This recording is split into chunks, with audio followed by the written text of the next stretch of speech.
guys, welcome to another episode of Hometown History. I'm Jamie. I'm Domi. So I'm a high school history teacher. I also write 2 local history blogs. One's called Wandering in York County. The other is Witnessing York with Jim McClure. And then Domi and I started this a couple of weeks ago to get more people interested in local history. And then I also have a doctorate in American Studies. So we've done our research. We have, yeah. And then I'm a Third Circuit Court of Appeals librarian. I have my master's in library science. And I run the Preserving the History of Newburytown Facebook group. And tonight, we're not in Newburytown. Yeah, so we are neighbors. We live really close to each other in Newburytown, which is why we named this Hometown History. But tonight, we are down in York at Jeff and Cindy Lobach's house. So they were instrumental in our story tonight. So tonight, we're going to talk about our relationship with China, matters of immigration, access to justice, human rights violations. So light summer topics tonight. Art. Yeah, art, yeah. So let's set the scene. Jump right in here. So it was in the 1990s and China. So the situation in China wasn't the best, right? There were a lot of human rights violations. At the time, they had the one-child policy, which meant if people had more than one child, that they could be forcibly sterilized. If you spoke out, you could be forced into prison, even labor camps. And then, of course, persecution, religious persecution, and freedom of speech. Right. So people wanted out. Yeah, they got on. So a few people, a total of 286 people, decided that they wanted out so bad that they paid $80,000 on average to these people called snakeheads. And snakeheads are human trafficking smugglers, and they're not good, and they didn't treat them well. This is not a humanitarian effort to get people to freedom. They were making money off of this. Yeah. So the Golden Venture, the ship was going from China then to the United States, and they were at sea for a while. And when they finally got to the United States, they didn't actually land. They hit Rockaway Beach in New York. And so when the Chinese saw this, they said, we need to jump the ship and get to America. Right. And when they did, 10 people drowned. So this is a life or death matter. Then a total of 6 people escaped, and so a total of 270 people were captured. Now you might be wondering, what does this have to do with Newburytown and York County history? Well, a total at the time, in the very beginning, 118 people were sent to York County Prison, which is a mile and a half away. Right. Like super close. And then over the course of a couple weeks, then it totaled 154 people were in York County Prison. So again, these are people who were mistreated. They were asylum seekers in China. They were on the ship trying to come to the United States for the American dream. They were caught, and now they were in prison. Right. And their problems were just starting. Yeah, it was the beginning of a really hard journey for them. Yeah. So what happened was, when they were in York County Prison, they had no charges against them.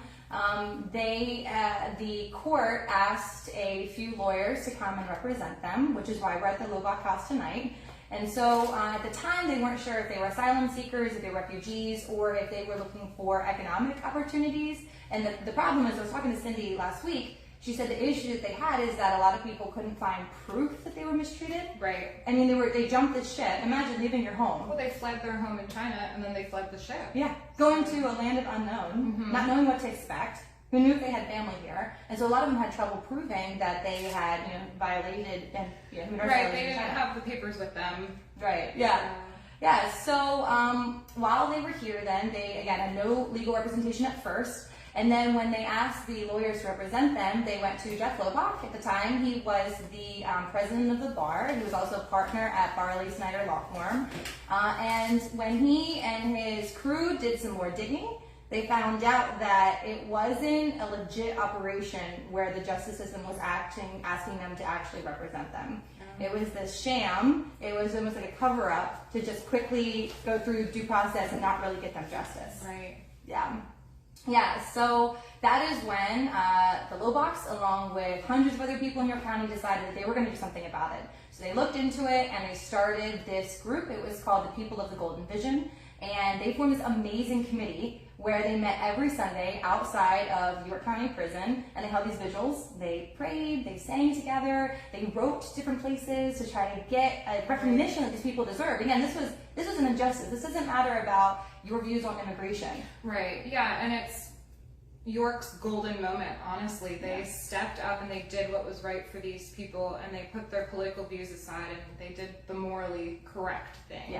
Yeah, exactly. These people's constitutional rights were being taken away by not having representation. And how many Sundays in a row were they out? 183. 183 Sundays in a row. So this was a long-winded project. That's a commitment. Yeah, they didn't give up. They didn't give up on these people. Yeah. So. And so we're, again, like I said, in Jeff and Cindy's house. They actually used their home as a gallery then to sell some artwork, which, stay tuned, we got a video coming later. We're going to go and talk more about why this folding paper statue of an eagle is in front of us. It's very important. It actually led to their freedom. But that's at the end. Yes. Stay tuned. Yeah.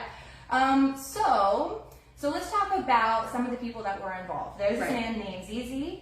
He works at a different YCP, York County, York College of Pennsylvania, and they asked him to come in and act as a translator. So he came in and he saw what the people look like, and Domi has a picture here that was featured in the magazine. He saw the detainees that were pale-faced. They had matted hair from being on the ships for, weeks. And he realized that, again, he wanted to help these people. So here is where we see empathy growing in people's hearts, another shining moment of York County so ZZ told me this great analogy. Okay. He said, York Countyans are like a thermos. Okay. Right? I know, like a thermos. Don't you have your thermos? I do. Yeah. So we're like a thermos. Only half-gallon thermos. we're hard and cold and stoic on the outside. But on the inside, if you were to open us up, we're warm, hot chocolate. We're willing to help. But I like that. Warm, hot chocolate. Yeah. So it takes getting to know, free passes, right?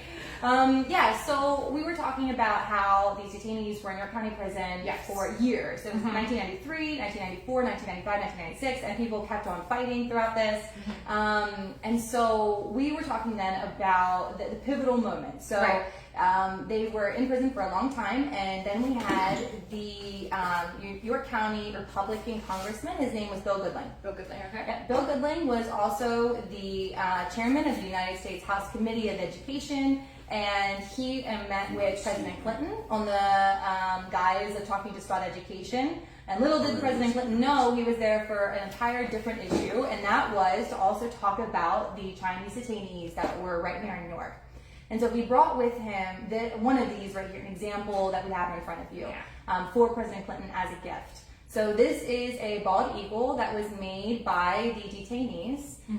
When they first got there, they started making art to pass free time. Sure. So they had newsprint and they just folded it, and they built these beautiful pieces. But the problem was they didn't have glue, so they were falling apart. Okay.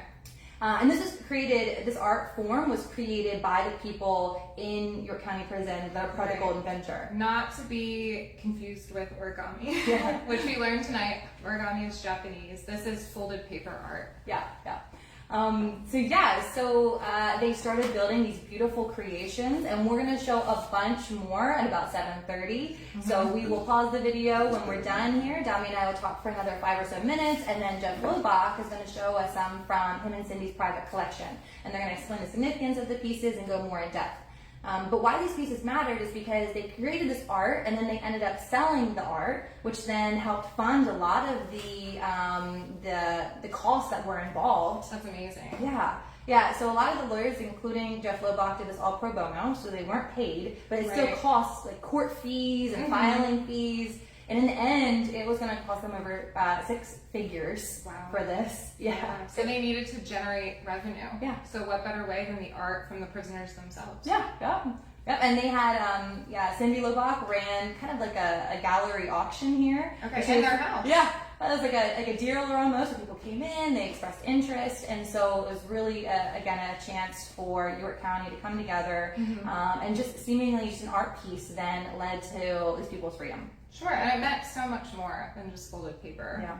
So, and she also made the comment that the eagles were meaner looking the longer that they were in prison. So this one's kind of angry. I'd be angry too if I was in prison without any charge for 4 years. You can imagine that this is like therapy for them. Yeah. They're getting their anger out and they're expressing it through art. So I think it's a great idea. And if you notice, when I first saw these, I felt that maybe someone brought in like an eagle's head and then they attached it to the folded paper. No, they actually sculpted the eagle's head. That is out of toilet paper and glue. Very impressive. I mean, that is art. Like, that is an artist. Prison artwork is an amazing art form. Yeah. It really is. Yeah. And even the markers, Cindy was explaining how she could only bring in a very specific type of marker because it wasn't, you couldn't open it, so you couldn't like smuggle anything in. So we're talking about limited resources here, but they were able to be so ingenuitive and creative, which again, it's just amazing. It is, yeah, absolutely. Man. What are you doing today, right? Like, they're creating beautiful artwork that's all over the world. So that's what's neat about these pieces is, so York County, I think if you're born and raised here, it's really easy to think that we're just some small town. Right. I mean, hometown history gals, right? But these pieces are all over the world. They've gained national recognition. And so it's really unique how much of an important, piece they had in our history. Right. So the end of the story here. What happened was Bill Goodling brought one of these to President Clinton. He explained the situation. And little did they know that Bill Clinton collected bald eagles. Perfect. Right? And so he then, a short while later, gave an executive order, and the people that were still in York County Prison, there was a total of 55 at that point still in the prison, they were granted parole. Amazing. Yeah. Yep. Awesome. Yep. Now, out of the total of 154 that were in YCP, a couple earlier did leave. Some of them were granted asylum down in South America. Some gave up the fight and went back to China. And there's even some guesses that they were mistreated when they were sent back to China, that they were held in bondage and even rebeaten, and and that's a story, and that's why history is still happening, because people are still researching these things and they're uncovering these stories, and that's kind of what we're doing here. Yeah, I mean, human trafficking is still very prevalent across not only our country but the world. Yeah. And I mean, we're very lucky to live in America where we have the rights that we do. Not everyone is as lucky as we are. And if we don't have those rights, people are here fighting for them. They are. Like our York County residents here. And so what's also unique about this story is that it was York County who initiated the start. There were also some prisoners that were in different locations like New York, New Orleans, Bay City. And then after the group here started this initiative, they started sending out different letters and emails to people, and they started spreading it. So then there were other initiatives in other parts of the country. That's to bring amazing. These people. We inspired it. Yeah.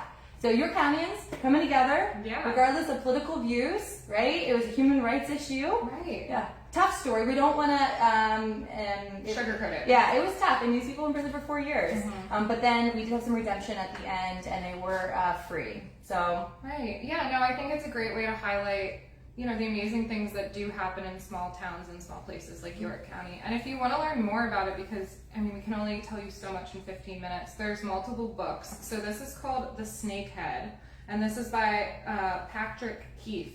And this is a great book, and probably like the premier book about the Golden Venture. So you can pick this up at the library. The Redland Community Library has been great, and they're putting on a book display for us. So there's multiple books there. Judy Wolfman, who's local, she also wrote a book about the topic. So that is going to be at the library. And then there's a movie called The Golden Venture. Yeah. Yep, The Golden Venture. It was a film, and it will be shown at the JCC in December coming up. And so to finish today, to bring it back to current events, so York County Prison then held undocumented immigrants for a number of decades, but it's going to end in 2 weeks.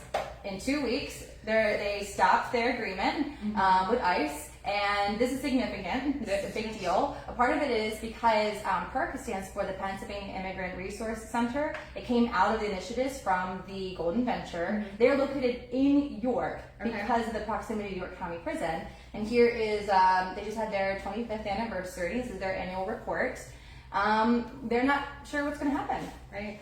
It's like, to be continued, ... We're not sure what's going to happen. 25 years later. Yeah. So our relationship with China, it has been very interesting in how we've been treated immigrants over the years. We still talk about China a lot today, but this is a great chance to highlight York County in our long history. Yeah, so thanks for tuning in, guys. We're hoping to bring you one more video this summer before we take a break. Jamie is a school teacher, so she has to teach. No, I've got to go to work. She has to go to school. But yeah, we really hope you like it. And like I said, check out the display at the Redland Community Library. Karen Hostetter, the director, she's been great partnering with us, and she really wants people to be educated on the topic because it is so interesting and it's something that's still relevant today. Yep. Stay tuned. At 7:30, we are going to have Jeff Lobach show us some of his private collection art and explain the significance behind them. So, thanks, guys. Thank you.